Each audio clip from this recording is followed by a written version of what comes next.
Hello team, welcome to stock invest guide. PNGS Reva diamond jewelleries limited నుంచి IPO announcement అనేది వచ్చింది.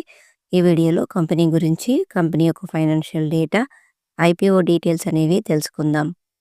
మన ఛానల్లో నిఫ్టీ 60 డేస్ ట్రేడింగ్ జర్నీ అనేది స్టార్ట్ చేసాము. ఒక స్ట్రాటజీని యూస్ చేసి 60 డేస్ అనేది మనము ట్రేడింగ్ చేస్తాము. ఇందులో మీకు ఒక ఇండికేటర్ అనేది యూస్ చేస్తాము. నా స్ట్రాటజీని బేస్ చేసుకొని ఇండికేటర్ అనేది రెడీ చేశాను. ఇందులో buy signal, stop loss, target lines అనేవి మనకి ఎంట్రీ లైన్స్ ఆటోమేటిక్గా ప్లాట్ అవుతాయి. ఒకసారి చెక్ చేసుకోవచ్చు. ఈ వీడియోస్ అని 33 డేస్ అనేది కంప్లీట్ అయింది. షార్ట్లో ఉంటాయి. షార్ట్స్ వీడియోస్ అనేవి మీరు చెక్ చేసుకోవచ్చు. ఈ కంపెనీ 2004లో స్థాపించబడింది. ఈ కంపెనీ వచ్చేసి డిఫరెంట్ టైప్స్ ఆఫ్ జ్యువెలరీ ప్రొడక్ట్స్ని ఆఫర్ చేస్తుంది.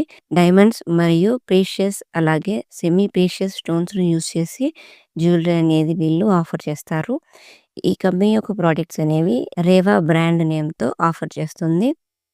ఈ కంపెనీ యొక్క ఫైనాన్షియల్ డేటా అనేది చూసినట్లయితే రెవెన్యూ వచ్చేసి మార్చి 2023 నాటికి 199 కోట్లు, మార్చి 2024 నాటికి 196 కోట్లు, మార్చి 2025 నాటికి 259 కోట్లు అనేది ఈ కంపెనీ యొక్క రెవెన్యూ.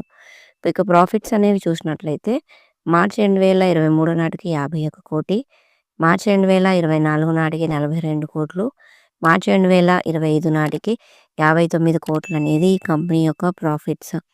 ఈ కంపెనీ యొక్క రెవెన్యూ మరియు ప్రాఫిట్స్ అనేవి చూస్తే ఈ కంపెనీకి అప్లై చేయాలా లేదా అనేది మీకు ఒక ఐడియా వస్తుంది. ఇక ఐపీఓ డీటెయిల్స్ అనేవి చూసినట్లయితే ప్రైస్ బ్యాండ్ వచ్చేసి 367 రూపాయల నుంచి 386 రూపాయలు పర్ షేర్. లాట్ సైజ్ వచ్చేసి 32 షేర్లు. టోటల్ ఇష్యూ సైజ్ వచ్చేసి 380 కోట్లు. మినిమం ఇన్వెస్ట్మెంట్ వచ్చేసి 12,352 రూపాయలు. ఐపీఓ ఓపెనింగ్ డేట్ వచ్చేసి ఫిబ్రవరి 24, 2026. ఐపీఓ క్లోజింగ్ డేట్ వచ్చేసి ఫిబ్రవరి 26, 2026. అలాట్మెంట్ డేట్ వచ్చేసి ఫిబ్రవరి 27, 2026. రీఫండ్ డేట్ వచ్చేసి మార్చి 2, 2026. అలాట్ అయిన వాళ్ళకి షేర్స్ అనేవి డిమాట్ అకౌంట్లోకి మార్చి 2న క్రెడిట్ చేస్తారు. లిస్టింగ్ డేట్ వచ్చేసి మార్చి 4, 2026. ఈ స్టాక్ ఎన్ఈసి మరియు బీఎస్సీలో లిస్ట్ అవుతుంది.